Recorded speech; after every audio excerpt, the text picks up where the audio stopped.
Oi, me chamo Eduardo, sou do terceiro TVC1 e quero falar um pouquinho para vocês o que são os hidrocarbonetos. São todas substâncias orgânicas que se constituem apenas de hidrogênio e carbono. Classifica-se como hidrocarboneto. Em sua maioria, os hidrocarbonetos são obtidos da destilação do petróleo, apesar de serem poucos encontrados naturalmente.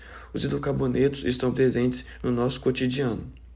As características físico-químicas dos hidrocarbonetos variam dependendo do tipo de hidrocarboneto e da estrutura molecular específica. Essas propriedades podem variar dependendo da estrutura molecular específica de cada uma delas. A formação natural dos hidrocarbonetos acontece a partir de decomposição de matéria orgânica, resto de animais ou plantas, em ambientes sem oxigênio, sob altas pressões e temperatura ao longo de milhões de anos. Por isso, os principais hidrocarbonetos encontrados na natureza são associados a combustíveis fósseis.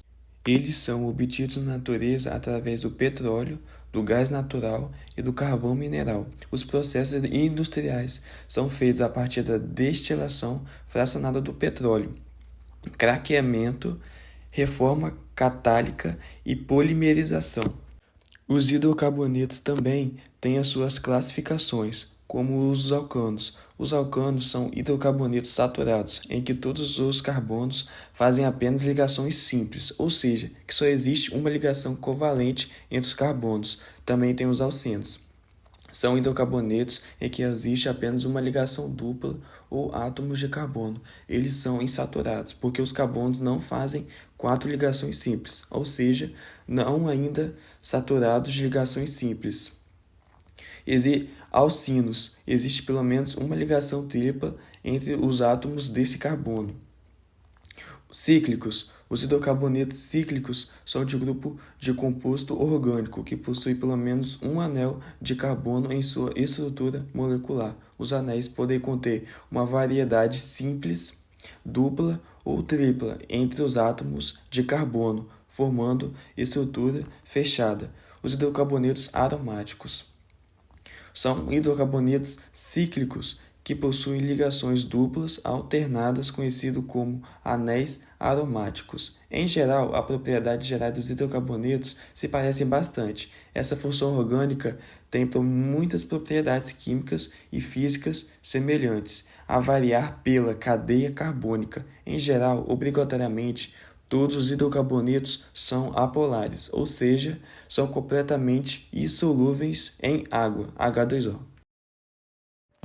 Olá, eu sou a Daniele, tenho 17 anos e estudo na escola CEU Átila de Almeida Miranda. E hoje vamos falar sobre algo que está no nosso dia a dia, mesmo sem perceber: os combustíveis derivados de hidrocarbonetos. Você já parou para pensar de onde vem a energia que move carros, ônibus, aviões e até o fogão da sua própria casa? Grande parte dela vem de combustíveis derivados de hidrocarbonetos, sabia? Por exemplo, a gasolina é o combustível mais comum dos carros, que todos nós conhecemos, usada em motores a explosão, como quando você enche o tanque no posto. Já o diesel é o que faz caminhões e ônibus rodarem pelas estradas e cidades. O gás natural, ele também é muito importante. Além de ser usado em alguns carros, ele abastece indústrias e serve até de matéria-prima para produtos químicos. Um outro exemplo é o querosene. Antigamente, era usado em lampiões para iluminar casas e hoje é essencial como combustíveis de aviões. E é claro que não podemos esquecer do GLP, o famoso gás de cozinha, que você provavelmente já usou para acender o fogão ou aquecer a água do chuveiro a gás. Ou seja, esses combustíveis estão interligados no nosso dia a dia, desde o café da manhã até mesmo ao final do dia. Oi, meu nome é Mirielle, sou da turma do terceiro M1 TVC e vou falar sobre os impactos ambientais da extração, transporte e uso. A extração de recursos causa desmatamento, erosão e contaminação do solo e da água. O transporte de produtos, especialmente combustíveis fósseis, emite gases de efeito estufa, poluindo o ar e aquecendo o planeta. O uso desse recurso pode gerar mais poluição. Os impactos incluem perda de biodiversidade, contaminação química, desastres como rompimento de barragem e risco à saúde. Que acidentes ambientais históricos estão relacionados a eles? Impacto da extração, desmatamento e perda de biodiversidade. A exploração de recursos naturais, especialmente através de mineração, destrói ecossistema e diminui biodiversidade de plantas e animais. Impacto do transporte, poluição do ar. O transporte é um grande consumidor de energia, queimando combustíveis que liberam poluentes como óxido de nitrógeno, partículas de dióxido de carbono, contribuindo para o aquecimento global. Impactos do uso: poluição atmosférica. A queima de combustíveis fósseis para o uso em atividades industriais, veículos em geração de energia liberam gases de efeito estufa, como dióxido de carbono e outros poluentes na atmosfera. Olá, meu nome é Maria Eduarda Henrique, eu sou da turma terceiro M1 TVC e hoje nós vamos estar falando sobre as alternativas energéticas e soluções sustentáveis. A eletricidade é essencial na vida moderna para abastecer residências, empresas e indústrias. Tradicionalmente, a eletricidade é gerada em usinas de energia, onde combustíveis como carvão, petróleo ou gás natural são queimados para gerar calor.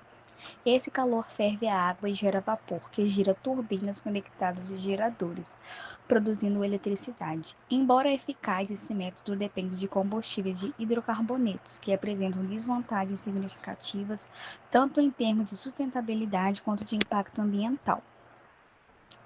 Para substituir os hidrocarbonetos, diversas fontes de energia sustentáveis foram desenvolvidas.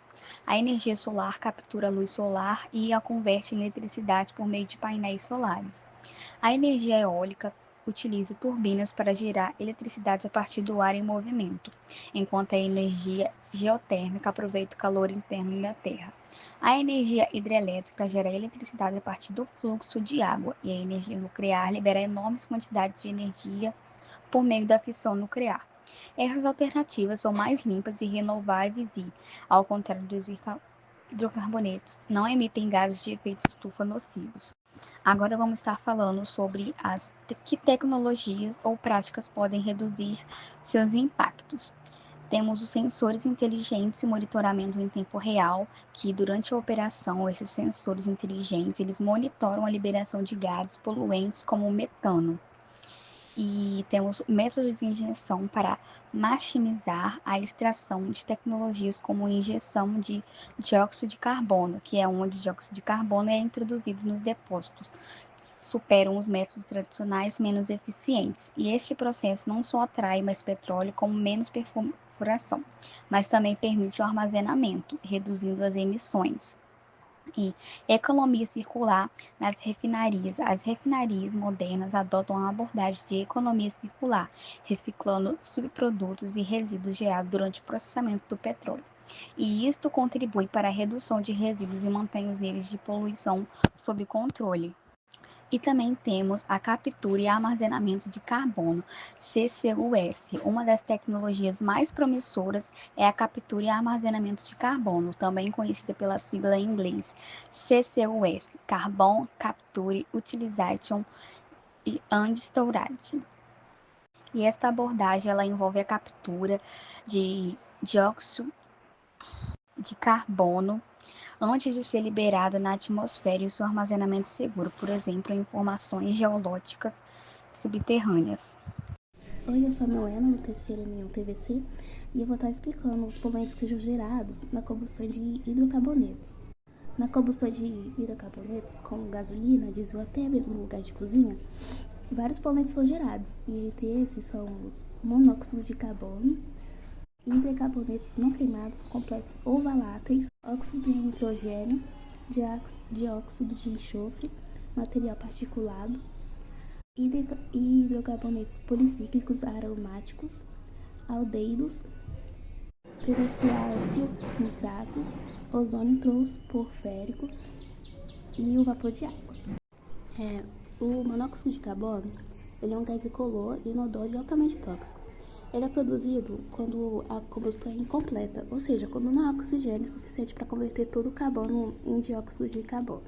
Os hidrocarbonetos não queimados, completos ou voláteis, eles são fragmentos de combustível que escapam da combustão, especialmente em regiões onde a chama não alcança, como a cavidade do motor, ou em condições que a queima é muito rica ou muito pobre. Esses compostos são sóis de ozônio, troposférico e de esmalte fotoquímico. Os óxidos de nitrogênio, eles são formados em alta temperatura, quando o nitrogênio do ar reage com o oxigênio. O dióxido de enxofre, ele é gerado pela queima de combustível que contém enxofre. Contribui para a formação de chuva ácidas e material particulado. Matéria particulado são partículas sólidas ou líquidas suspensas no ar, formada diretamente ou como produto de condições de combustão. Pode transportar metais pesados e combustões orgânicas tóxicas, e são responsáveis por doenças respiratórias e cardiovasculares. Os hidrocarbonetos policíclicos aromáticos, eles são compostos orgânicos tóxicos, e muitos deles carcinogênicos formados devido a combustões incompletas da matéria orgânica, como carvão, madeira e combustíveis fósseis. Os aldehídos são formados por oxidação parciais de alcais ou via reações fotoquímicas envolvendo hidrocarbonetos. Eles causam irritação nas mucosas e são parcialmente carcinogênicos. Peroxianitratos. Eles são poluentes formados em ambientes com luz, a partir da oxidação do VOCs e aldeados. Óxido troposférico. Ele não é emitido diretamente, mas surge na atmosfera a partir da reação entre o NO e o VOCs, sob radiação solar. É tóxico e prejudica o sistema respiratório vegetal. Vapor de água. Embora o vapor de água não seja considerado poluente, o valor proveniente da combustão pode aumentar a umidade interna, gerando a proliferação de mofo, ácaros e outros poluentes biológicos.